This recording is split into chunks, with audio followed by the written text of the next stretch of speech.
Boa noite. Boa noite.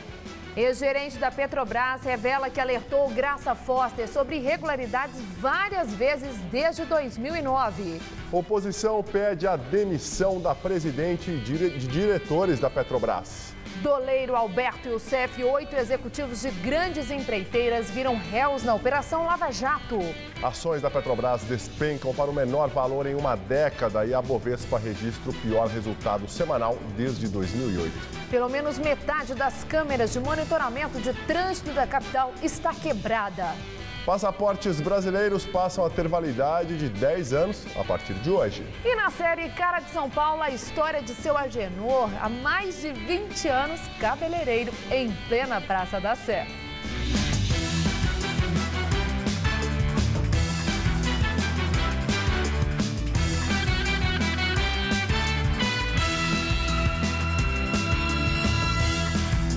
Mais da metade das câmeras de monitoramento de trânsito da CET está quebrada. O equipamento envia imagens em tempo real e ajuda os agentes de trânsito. A Prefeitura aguarda a liberação do Tribunal de Contas do município para licitar a compra de novos equipamentos. Outro problema que ainda não foi resolvido é a reforma dos semáforos da cidade. Muitos equipamentos desligam no período de chuvas e prejudicam motoristas e pedestres. Depois da chuva, vem o amarelo piscante. Já virou rotina na cidade. Atravessar na faixa vira uma aventura quando o semáforo está quebrado. Parar alguém aqui, tá bom. Tem uns carros que param, tem uns que passam, se duvidar, passa até por cima da gente. Hoje de manhã, 36 semáforos estavam com problemas na cidade. Há um ano, a CET anunciou a criação de uma central de manutenção que hoje monitora 500 semáforos. Neste período, os equipamentos de 4.287 cruzamentos foram reformados pela administração. Até 2016, a Prefeitura pretende chegar a quase 5.000. Outra medida importante, segundo a Prefeitura, é a instalação de no-breaks em 1.400 semáforos, que vai possibilitar o funcionamento mesmo sob queda de energia elétrica. O custo estimado é de 550 milhões de reais. Um outro equipamento também importante para a fluidez no trânsito aqui em São Paulo também tem deixado os motoristas na mão. São as câmeras de monitoramento da Companhia de Engenharia de Tráfego. Como esta aqui na Zona Leste de São Paulo, outras 200 estão quebradas por toda a cidade. Sem elas, a CET não tem como saber em tempo real se há problemas na via. O prejuízo é grande porque o primeiro passo do serviço de trânsito é a informação. Se eles não têm a informação para saber como atender, eles não vão atender. Que tipo de problemas ela pode ajudar a CET a contornar? Qualquer coisa que interfira com o tráfego, né? Com a fluidez do tráfego. É um atropelamento, é um acidente, é uma manifestação na Avenida Paulista. A Prefeitura até iniciou o processo de licitação para a compra de novas câmeras este ano, mas o pregão foi suspenso por irregularidades apontadas pelo Tribunal de Contas do município. A CET já está elaborando os esclarecimentos solicitados para poder dar andamento ao processo. Além disso, trabalha em uma licitação para contratar serviço de manutenção nos equipamentos quebrados. A expectativa é que tudo fique pronto no ano que vem. É difícil saber ao certo quais câmeras estão fora de funcionamento. Não tem nada a ver, normal. Tá tudo certo, tudo normal. Por quê? Porque tá sempre. Sempre quebrada. É normal. Polícia Civil do Rio de Janeiro afirma que há indícios de que o suposto serial killer preso ontem tenha matado pelo menos 7 pessoas. Os policiais procuram por testemunhas que possam dar informações sobre os 43 assassinatos que Sailson José das Graças, de 26 anos, diz ter cometido nos últimos 9 anos. Segundo a polícia, das 7 mortes em que há indícios, 4 foram por encomenda, 2 por prazer, além do assassinato de um menino de 2 anos, único crime do qual ele diz se arrepender. Em Mogi das Cruzes, na região metropolitana, a Polícia Civil concluiu um inquérito sobre assassino em série. No inquérito, a polícia indiciou Jonathan Lopes de Santana, de 23 anos, por 6 homicídios e 2 tentativas de homicídio. Ele confessou os crimes e está preso desde a semana passada. O jovem teria afirmado que se inspirava para fazer as decapitações no grupo extremista Estado Islâmico. Ele teria dito ainda que matava pessoas que não se integravam ao sistema e tinha como principais vítimas moradores de rua. Agora, Jonathan Lopes de Santana será submetido a teste de sanidade mental. Ele afirmou à polícia que ouvia vozes que o mandavam cometer os crimes. Durante a madrugada, 2 caixas eletrônicos foram atacados na zona sul da capital. Em um dos casos, houve troca de tiros. No Jabaquara, um grupo de assaltantes rendeu um taxista e um motorista de caminhão para bloquear o trânsito na Avenida Engenheiro Armando de Arruda Pereira. Após parte do grupo entrar na agência, a polícia chegou e houve troca de tiros. Ninguém ficou ferido. O grupo de ações táticas especiais foi chamado para retirar os explosivos deixados nos caixas eletrônicos. No Grajaú, também na Zona Sul, assaltantes invadiram outra agência bancária. Eles usaram barras de ferro para colocar explosivos dentro das máquinas. O grupo fugiu antes que o material fosse detonado. Na Zona Sul, assaltantes invadiram outra agência bancária. Eles usaram barras de ferro para colocar explosivos dentro das máquinas. O grupo fugiu antes que o material fosse detonado. E a polícia encontra a arma roubada de sentinela da Granja do Torto, uma das residências oficiais da Presidência da República em Brasília. A escopeta calibre 12 estava em uma casa de Santo Antônio do Descoberto, no entorno do Distrito Federal. A polícia chegou ao local após vizinhos ligarem, relatando que ouviram tiros. Um jovem de 20 anos foi preso. Ele afirmou ainda que roubou a escopeta porque estava se sentindo ameaçado. Segundo o Comando Militar do Planalto, o soldado afirmou em depoimento que foi rendido por 3 homens encapuzados enquanto fazia a guarda do local na madrugada desta quinta-feira. Em nota, o Exército informou que está investigando o caso. Uma das últimas reservas de Mata Atlântica da capital paulista está ameaçada.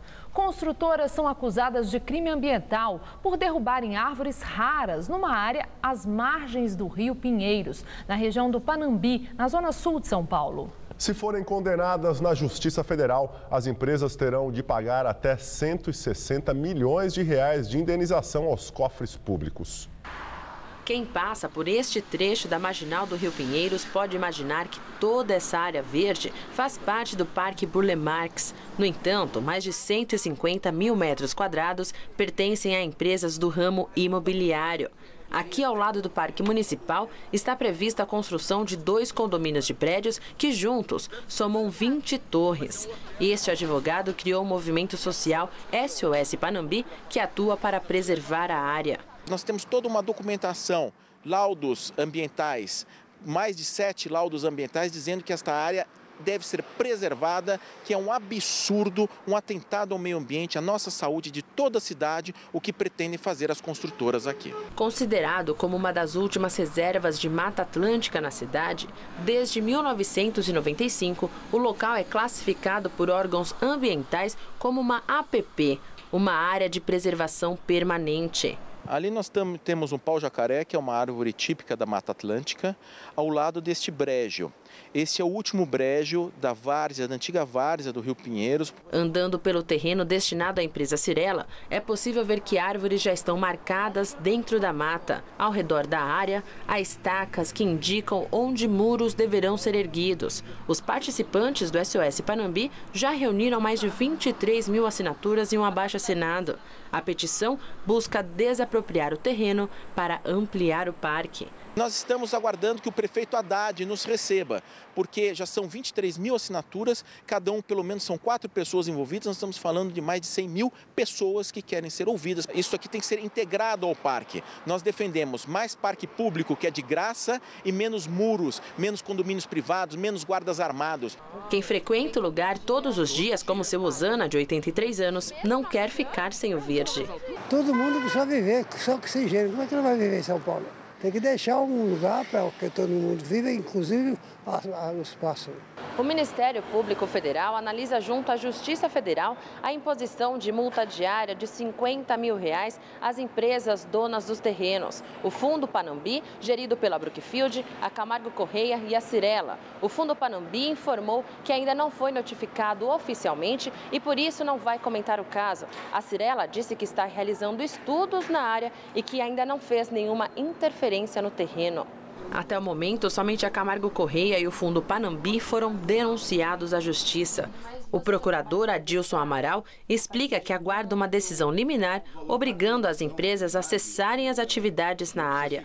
O que a gente quer realmente é que eles parem de degradar o que já foi feito, né, a degradação que eles já fizeram até agora, que eles não continuem com essa degradação e, mais do que isso, que eles já iniciem uma recuperação da área. Sem ter a licença, eles já começaram uma degradação.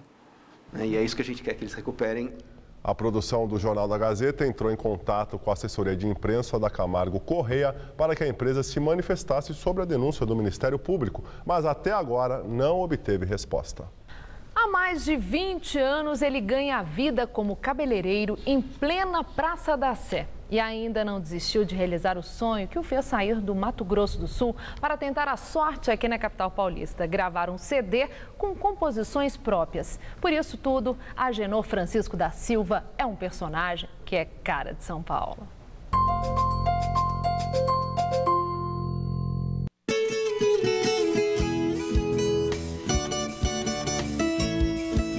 A selva de pedra já não assusta mais. Em São Paulo, seu Agenor conquistou casa e família, mas não realizou o maior sonho de sua vida. Em 1993, ele veio do Mato Grosso do Sul para a capital paulista com uma pastinha azul cheia de composições e muita ilusão sobre a cidade grande. Eu pensei, eu vou para São Paulo, vou começar só tocar lá, violão nos bar lá e cantar e vou ganhar meu dinheiro e tudo, mas não deu certo. Sou filho de Rio Verde, criado no Pantanal, onde eu conheci vários tipos de animais. Como nada daquilo que ele planejou aconteceu, seu Agenor arregaçou as mangas e foi trabalhar. E assim ele faz todos os dias. Pega a mochila, beija a mulher e sai a pé pelas ruas do Brás em direção ao centro da cidade. Há mais de 20 anos ele corta cabelo no mesmo lugar. Nós já estamos chegando no local de trabalho e não é um salão qualquer, não. É ao ar livre, é a Praça da Sé, Marco Zero de São Paulo. Por que a Praça da Sé? É porque eu gostei desde 1993, né? E aí eu comecei a cortar cabelo aqui e me adaptei aqui. Agora é só esperar os clientes chegarem aqui para a gente acompanhar esse trabalho, então. Tá bom, tá ok. Bom trabalho. Obrigado.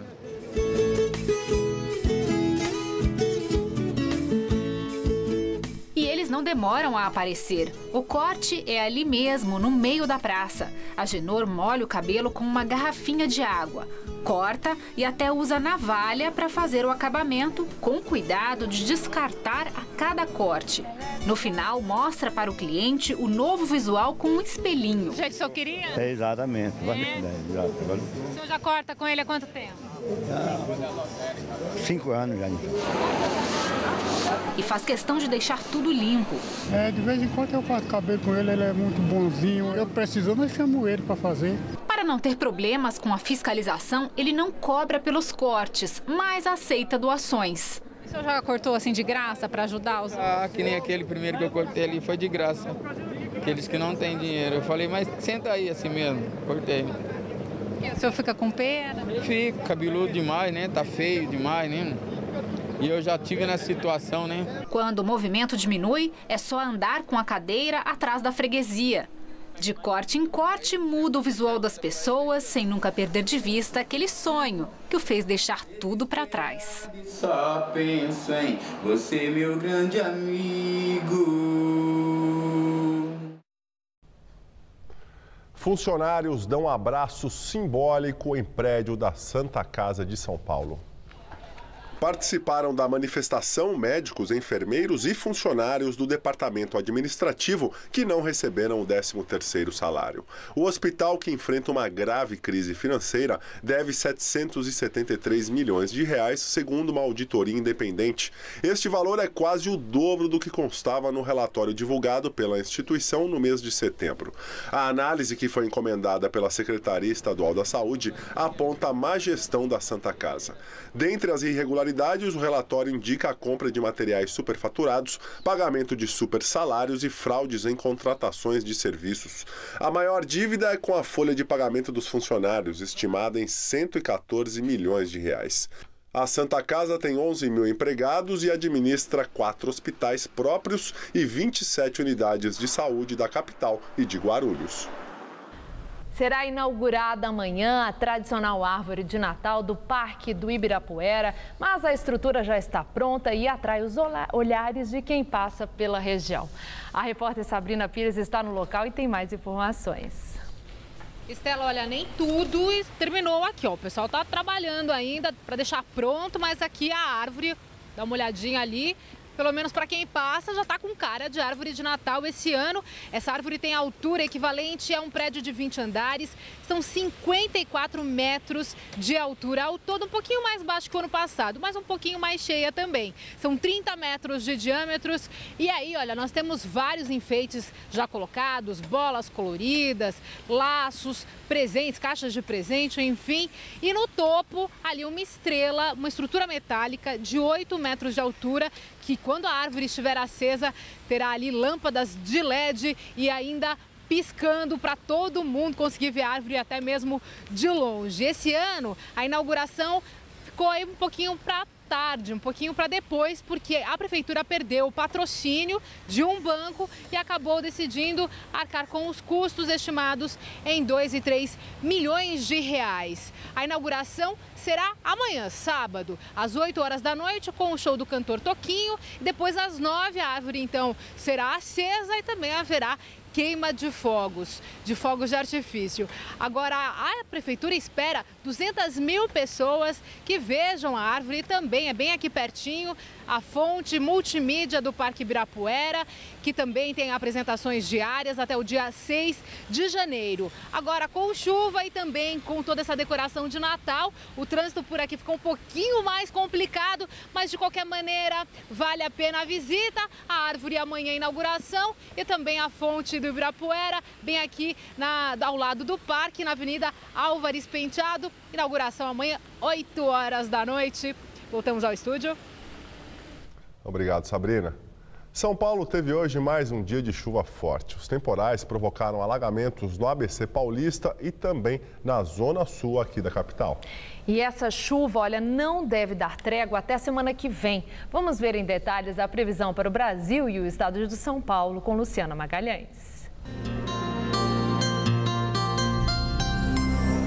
O sábado será de chuva de norte a sul do país, mas ela deve se concentrar no interior do Brasil.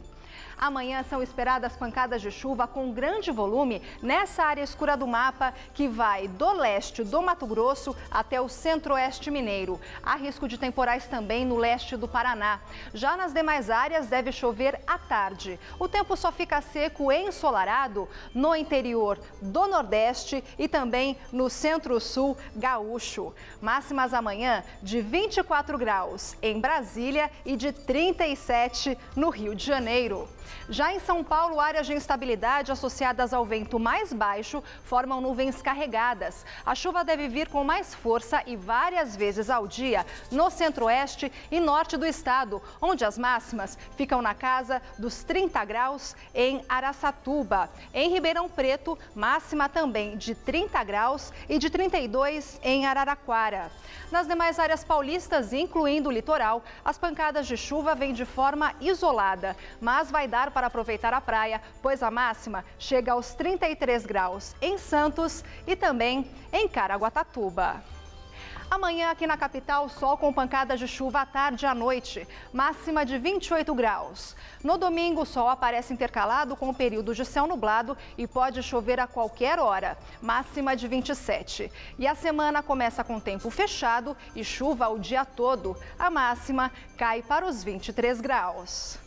Eu volto daqui a pouco no Jornal da Gazeta, edição das 10. Até lá! Criados em São Francisco, nos Estados Unidos, os parklets foram regulamentados pela Prefeitura de São Paulo em abril deste ano. Já são mais de 10 instalados na Zona Oeste, aqui da capital. Veja na videoreportagem de Renata Falzoni e Felipe Meirelles. Um tour de bicicleta pelos parklets da cidade de São Paulo. O parklet é uma sala de estar na cidade. A proposta é criar áreas de convívio entre as pessoas, humanizar um pouco a cidade, discutir o espaço com equidade, não o espaço público, uma maneira de olhar além da cidade, porque se a gente consegue colocar um espaço de convivência no lugar de 2 carros, a gente consegue muito mais. Tanto pessoa física quanto jurídica pode requerer um parklet. É só ir na subprefeitura e o proponente, que é a pessoa que está fazendo essa solicitação, ela é responsável por ele também, né? Pelo parque, pela sua manutenção e pelo seu financiamento. A prefeitura aprova o local, né, dentro de certas regras. Tecnicamente, você não pode colocar mobiliário urbano na rua. Então, o que você faz é estender a calçada, fazer essa extensão. Então, por isso que o parque precisa estar no nível da calçada, se preocupar também com a questão da água, da chuva. O que existe no decreto é que se a prefeitura precisar daquele espaço, daquele local, a pessoa precisa tirar o parque em 72 horas. Depois que eu soube que ele consegue acomodar por dia uma quantidade maior de pessoas do que um carro parado, eu achei super bacana. Uma iniciativa privada de ocupar um espaço público, né? E continuar público, né? As pessoas acham que é mais um lugar para servir. A gente não pode vender aqui em cima, né? Toda a comunidade pode sentar, pode usufruir.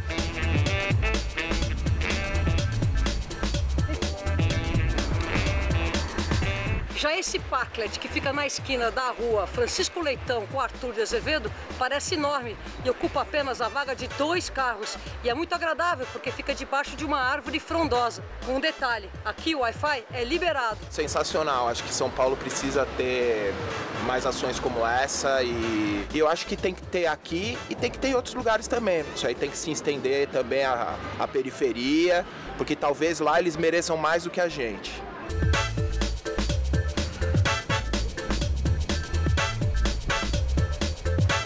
Parklet da Padre João Manuel tem um painel solar que alimenta 2 tomadas USB. Aqui é nosso posto.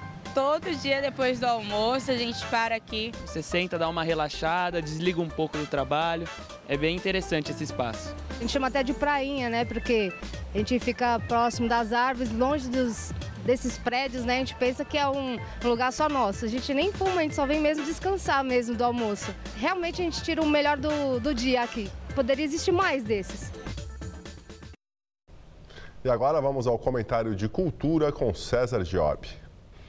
A direção da Fundação Bienal anunciou esta semana o nome do curador da 32ª Bienal Internacional de São Paulo, a ser realizada no 2º semestre de 2016. Trata-se de Jochen Volz, curador alemão que morou no Brasil quando dirigiu o Museu de Inhotim, em Minas Gerais. Atualmente, Volz está em Londres, onde dirige a Serpentine Gallery, importante espaço público dedicado à arte contemporânea. O curador é considerado um profundo conhecedor de arte contemporânea internacional e da arte brasileira dentro deste contexto. A ligação de Volz com o Brasil é ainda mais forte. É casado e tem 2 filhas com a artista plástica mineira Rivane Neuenschwander, que atualmente ocupa a grande sala do MAN de São Paulo com uma exposição. A escolha foi muito bem recebida pelo mundo paulistano das artes plásticas. Além disso, o Conselho Curador da Bienal manteve toda a atual diretoria executiva, presidida por Luiz Terepins, para um novo mandato de 2 anos.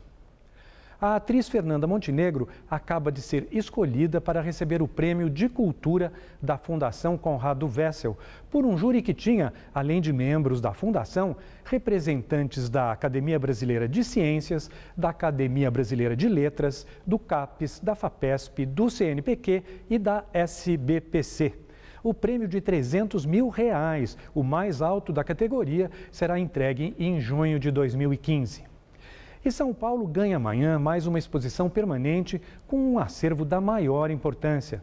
O Itaú Cultural montou, em 2 andares de sua sede na Avenida Paulista, as coleções brasiliana e de numismática reunidas por Olavo Setúbal em décadas de garimpo. São mais de 1.300 peças, entre moedas raras e documentos e obras de arte relativos à história do Brasil. Muitas das pinturas, desenhos e gravuras levam as assinaturas de Franz Post, Rugendas, Debré e Chamberlain para ser visto. Boa noite. Vamos agora à entrevista do dia com Maria Lídia Flandoli. Após 2 anos e 7 meses de trabalho, a Comissão Nacional da Verdade apresentou um relatório final, no qual responsabiliza pessoas que violaram direitos humanos na época da ditadura militar. Para falar do significado desse relatório sobre o resgate da verdade histórica, eu entrevisto Adriano Diogo, deputado estadual do PT no 3º mandato. Adriano Diogo já foi vereador e atualmente é o presidente da Comissão da Verdade, Rubens Paiva, de São Paulo. Muito obrigada por estar conosco. Eu quero exatamente começar, Adriano Diogo, deputado, com a sua avaliação do significado desse momento, né, para o resgate da verdade histórica do nosso país, aquele relatório ontem apresentado. Eu considero que 50 anos depois do golpe de 64, que ontem foi um dos maiores momentos da história do Brasil, fazendo a revisão desse período. É verdade que a ditadura já terminou há 30 anos, mas era um assunto absolutamente proibido no país. E o fato de ter criado a Comissão Nacional da Verdade e ontem ter sido entregue para a presidência da República, que foi uma pessoa que foi presa, torturada, e o que provocou uma tremenda emoção, foi um avanço muito grande para o Brasil.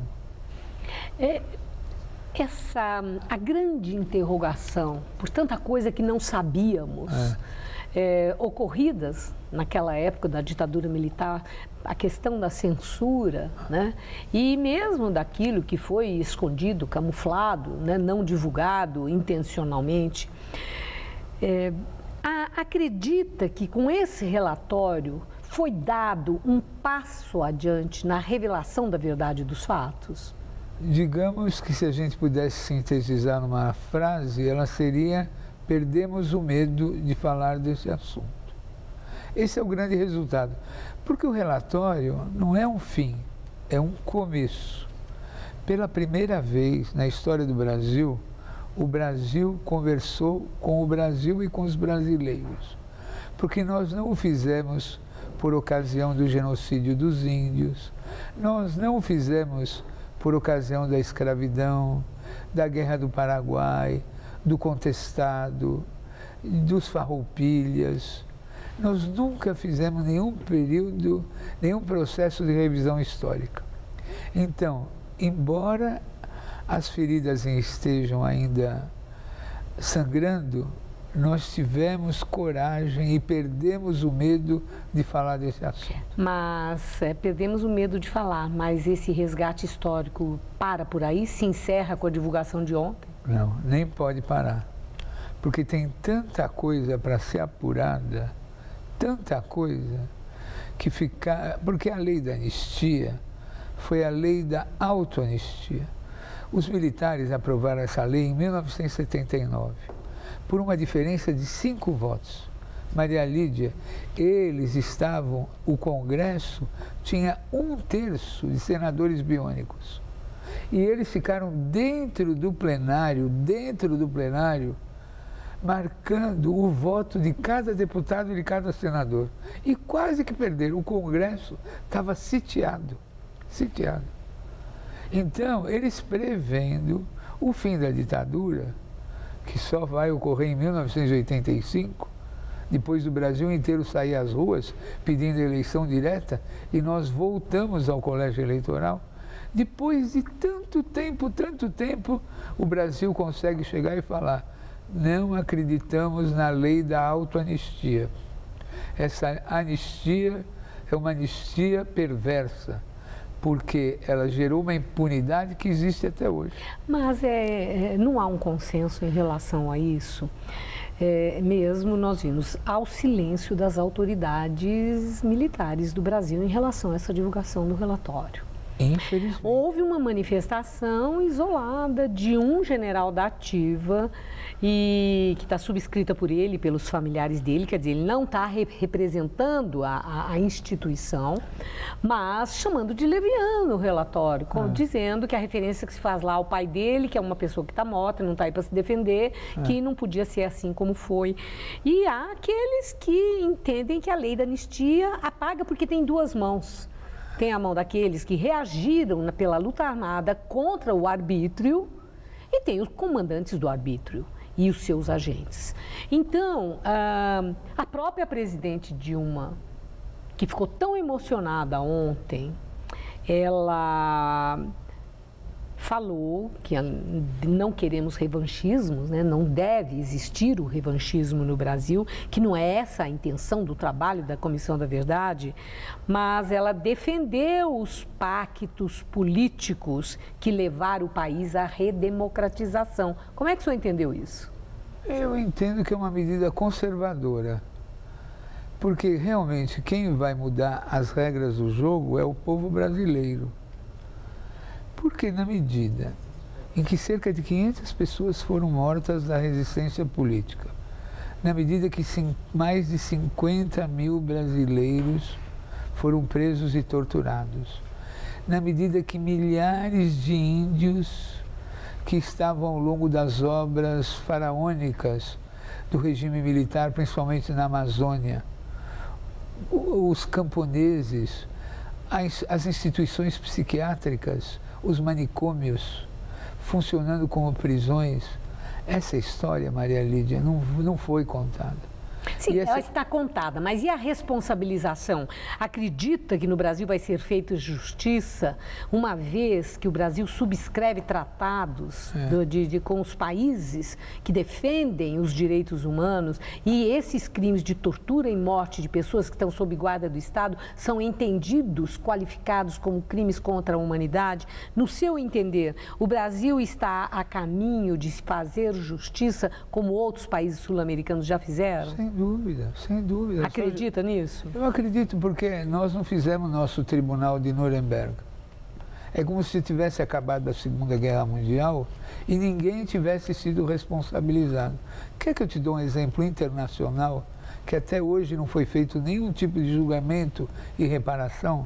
O bombardeio das cidades de Hiroshima, Nagasaki e a devastação da ilha de Okinawa. São crimes que a humanidade quer algum tipo de reparação. Olhando para o futuro, o que devemos esperar nesse processo de apuração dos fatos e cobrança das responsabilidades aqui no Brasil? Primeiro, que não se repita mais. Que a gente não tenha que conviver com zumbis aos sábados à tarde, pedindo a volta dos militares, a volta da tortura e uma intervenção militar que faria com que esse país começasse um sofrimento que durou 50 anos para começar a contar a história. Eu agradeço muito a sua entrevista. Muito obrigada por externar a sua opinião com tanta clareza. Muito obrigado. Uma boa noite. Secretaria Nacional de Direitos Humanos divulga resultado parcial das análises realizadas nas ossadas encontradas na vala clandestina no cemitério de Perus.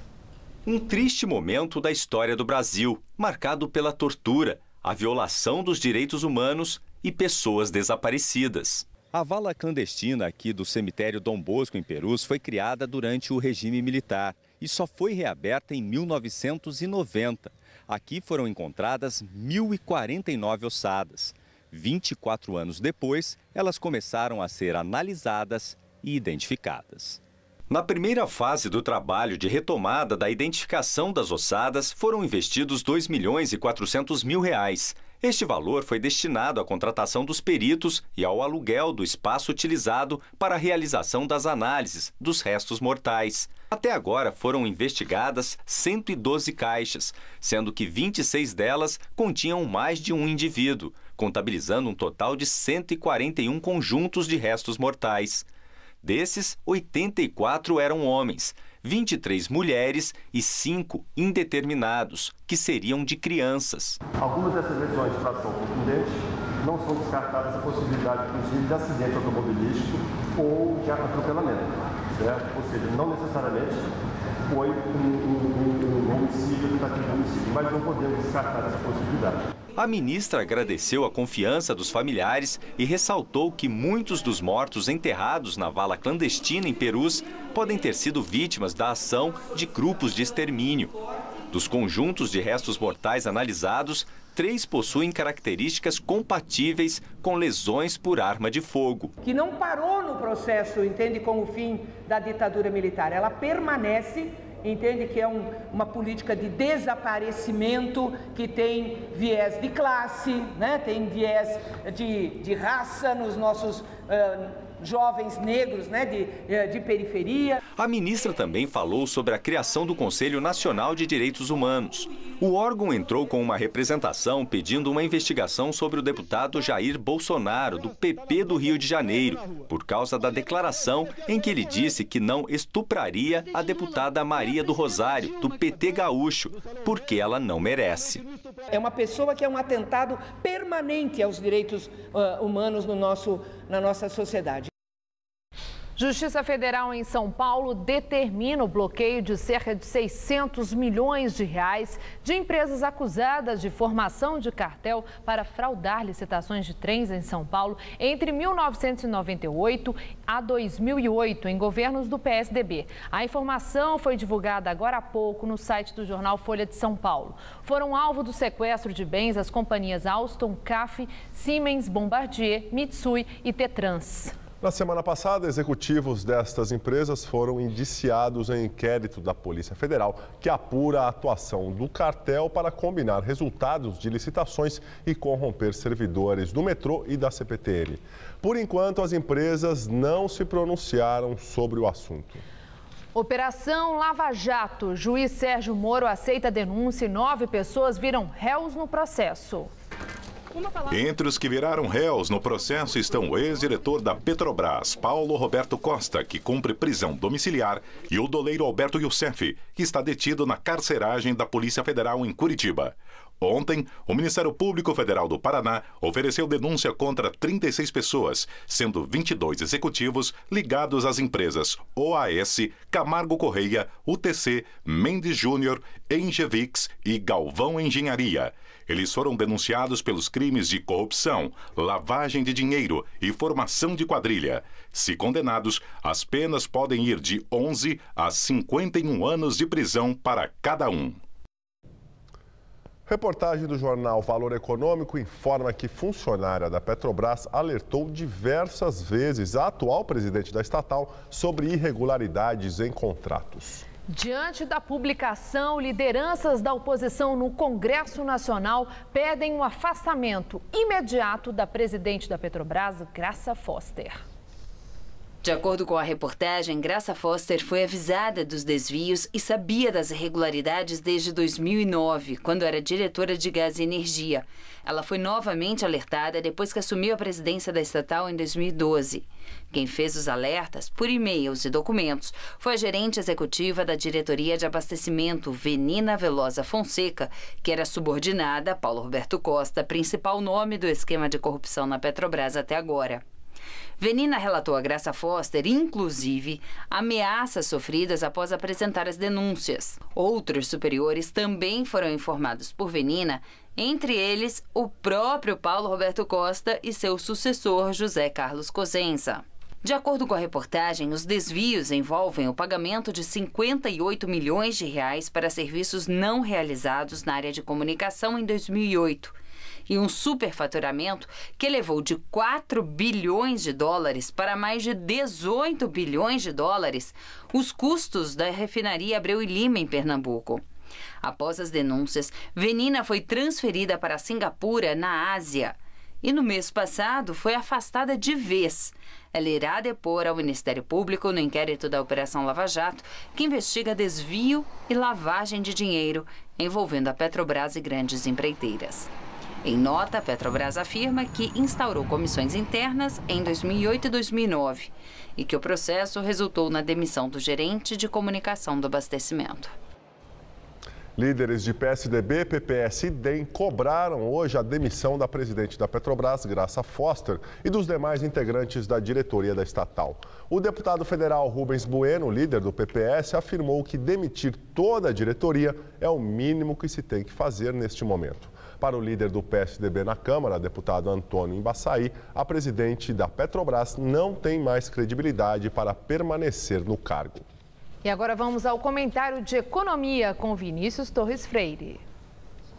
Há um poço sem fundo na Petrobras. Não tem fim o buraco onde se acumulam as más notícias sobre a empresa. Como a gente acabou de ver, o jornal Valor Econômico publicou reportagem que dá vários indícios de que a direção da empresa sabia faz muito tempo de várias roubanças e malfeitos.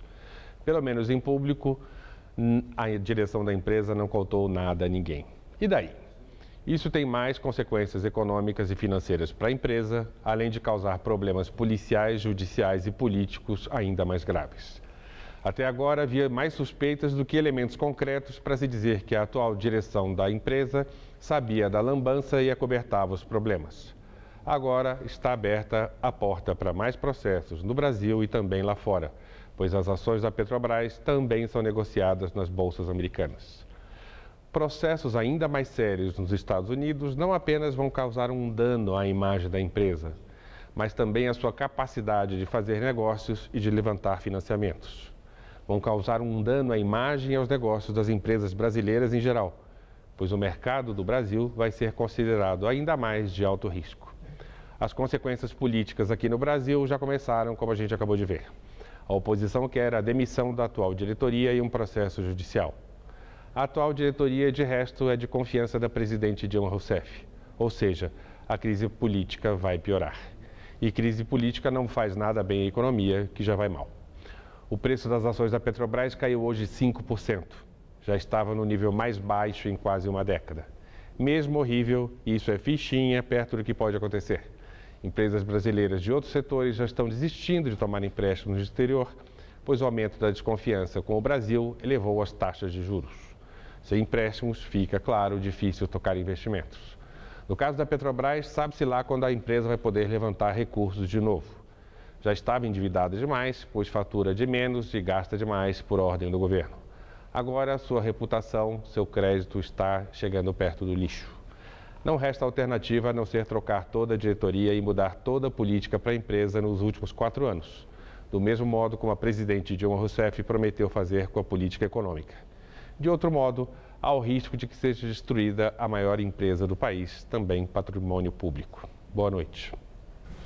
E no Rio de Janeiro, a presidente Dilma Rousseff participou da inauguração de um estaleiro que vai construir um submarino nuclear. Ela não falou sobre a reportagem do jornal Valor Econômico e o pedido da oposição pela saída de Graça Foster e de outros diretores da Petrobras. Dilma estava ao lado dos 3 comandantes militares, do Exército, General Enzo Peri, da Aeronáutica, Brigadeiro Junit Saito e da Marinha, Almirante Júlio Soares de Moura Neto. Foi o primeiro encontro deles com Dilma após a divulgação do relatório da Comissão da Verdade, que apontou 377 pessoas como responsáveis diretas ou indiretas pela prática de torturas e assassinatos durante a ditadura militar. Segundo o comandante da Marinha, no encontro não se falou sobre o relatório. Ele afirmou que as Forças Armadas vão se debruçar sobre o assunto e limitou-se a comentar que a comissão cumpriu com seu papel. E a Bolsa fechou hoje em queda de 3,73%, pressionada por mais um dia de forte queda nas ações da Petrobras e também na queda do preço do petróleo no exterior. Esse é o nível mais baixo desde 26 de março. Na semana, a queda do Ibovespa é de 7,6%, o pior resultado desde 2008. Dólar fecha o dia cotado a R$ 2,65, alta de 0,14%. Ao longo do dia, a moeda americana chegou a ser cotada a R$ 2,67. É o maior valor desde 2005. Chuva forte causa transtornos e alagamentos em vários pontos da cidade. A repórter Sabrina Pires tem mais informações. Gabriel, complicada essa volta para casa. São 15 pontos de alagamentos em São Paulo e 194 quilômetros de congestionamento, segundo a CET. Está dentro da média para o dia e para o horário, mas é um índice bastante alto e a volta para casa muito complicada. A Zona Oeste, só a Zona Oeste, 82 quilômetros de congestionamento. O pior ponto neste momento, Marginal Tietê, no sentido da Castelo Branco, entre as pontes dos Remédios e também Aricanduva.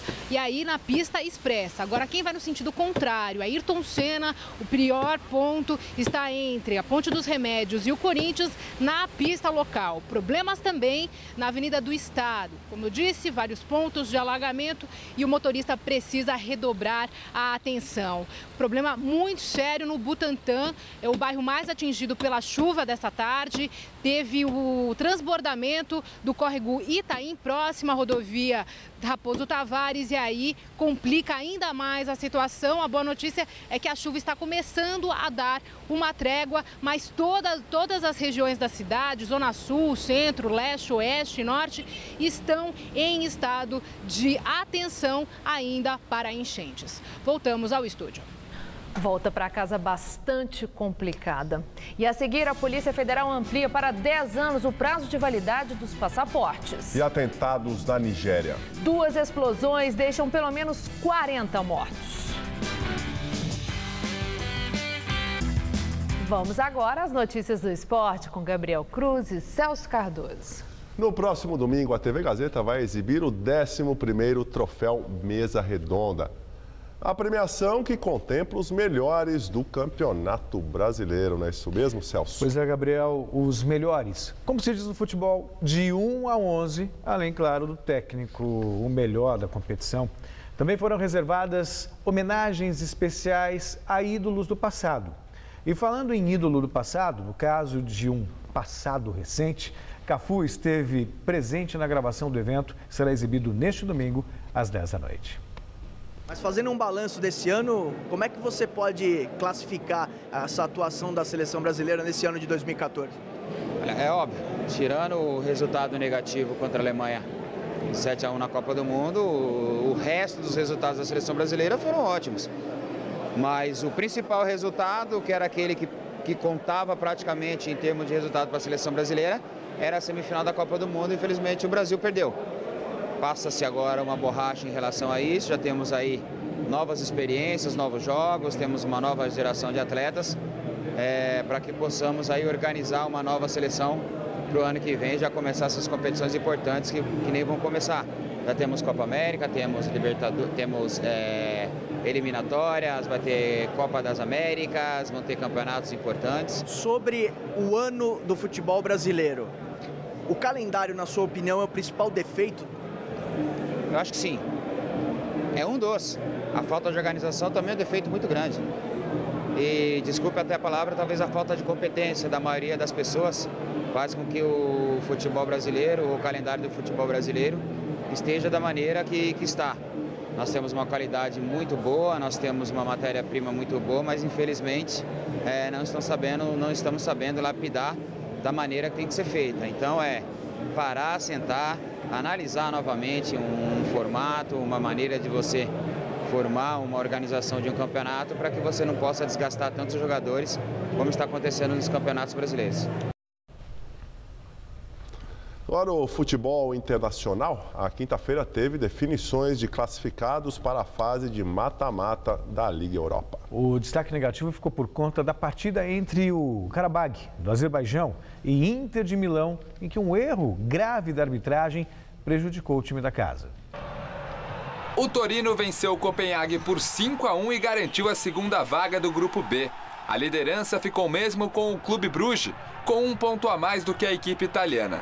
Na partida que valia a primeira posição no Grupo C, o Besiktas venceu o Tottenham por 1-0 e ultrapassou o time inglês na tabela. Antes mesmo desta rodada, ambos os times já haviam assegurado as vagas na próxima fase. Pelo Grupo F, a Inter de Milão entrou em campo diante do Karabag com a classificação garantida. A equipe do Azerbaijão precisava vencer para conseguir a segunda vaga. E o gol veio aos 48 minutos do segundo tempo de forma impressionante. Só que a alegria da torcida durou apenas alguns minutinhos. O assistente anotou o impedimento no lance, observando que o atacante participou da jogada. Veja que a bola bate no zagueiro da Inter e entra. Além de que no momento do chute, o atacante do Qarabağ não está impedido. A segunda vaga do grupo ficou com o Dnipro, que venceu o Saint-Étienne.